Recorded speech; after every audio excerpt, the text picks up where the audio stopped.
Don't dilute the vision and don't pollute it with how you want it. Don't weaken it by diluting it. Don't pollute it by adding to it. Some of the people you're trying to straighten out, they're not going to ever be straightened out. They're chickens when you're supposed to be sailing with the eagles. And that chicken with all that gawking and flapping ain't going to never fly. And you just chasing behind something that's not going to ever jump over 4 feet in the air.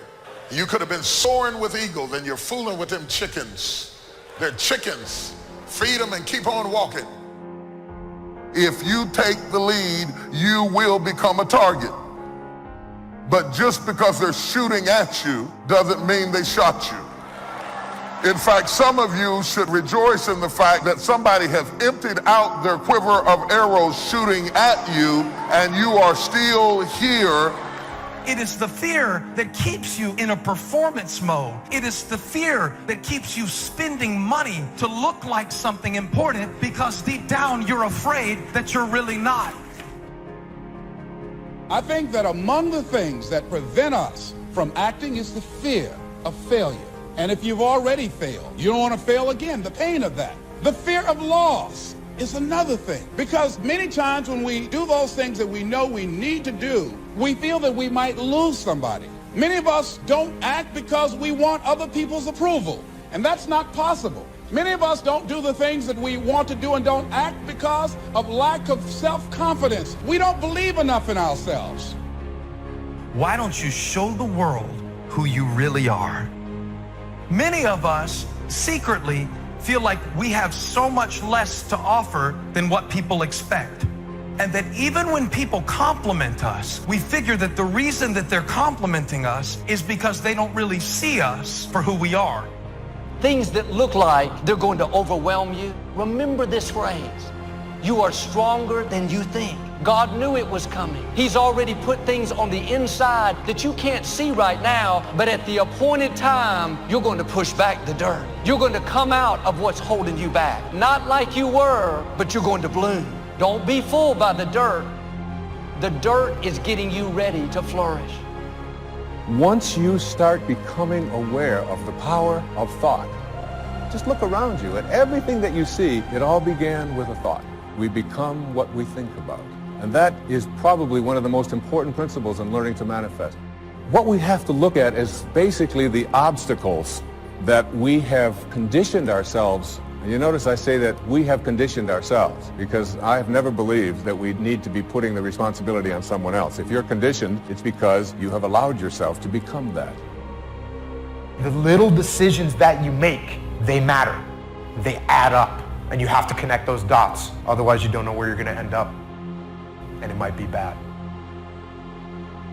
Watch out for we's, because people will control you with a we, and you will miss your opportunity trying to be loyal to the we, and all of a sudden, in order to fit in your sociological environment, you passed up the promotion, you passed up the position that you wanted to take, and so in order to fit in, you're going to stay in the seat that I started this sermon from, rather than to take your rightful place behind this rostrum, because you want the people you're sitting beside to like you and accept you.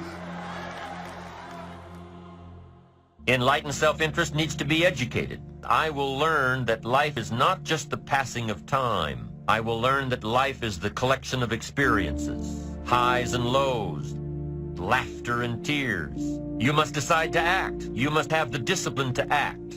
One discipline affects another discipline. Everything affects everything else. Nothing stands alone. We all get the same amount in a day. Every day is 24 hours. And some people are very, very fruitful and effective, and some people just waste their time day after day after day. And that's a choice that we make. But there's one thing about time: once it goes by, you never get it back.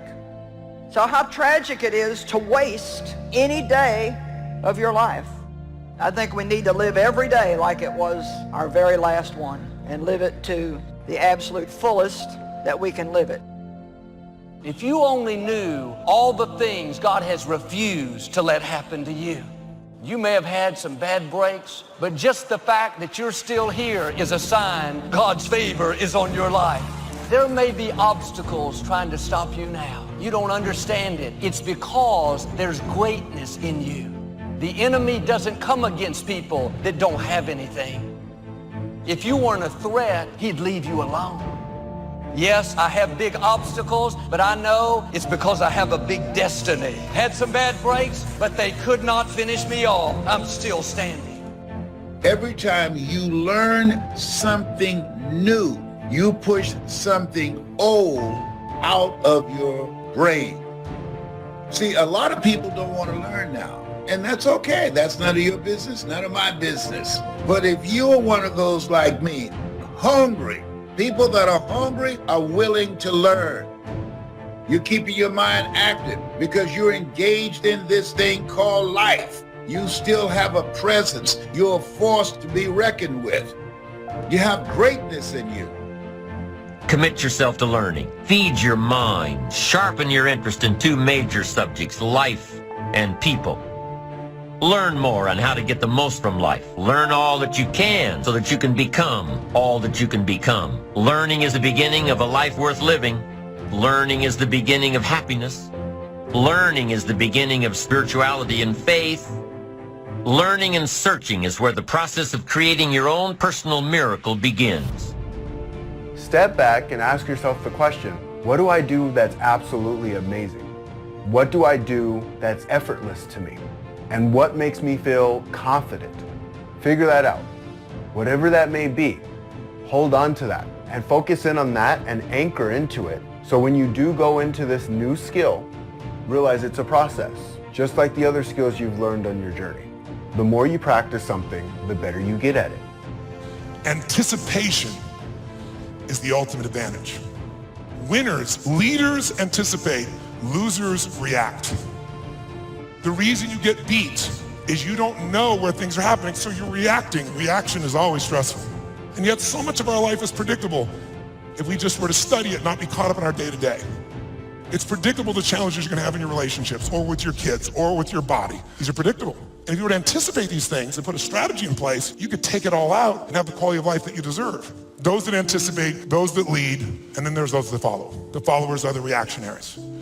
You know, if you start with the presumption that there's a baseline of suffering in life and that can be exaggerated as a consequence of human failing, as a consequence of malevolence and betrayal and self-betrayal and deceit and all those things that we do to each other and ourselves that we know that aren't good, that amplifies the suffering. But you need something to put up against that. And what you put up against that is meaning. Meaning is actually the instinct that helps you guide yourself through that catastrophe. And most of that meaning is to be found in the adoption of responsibility.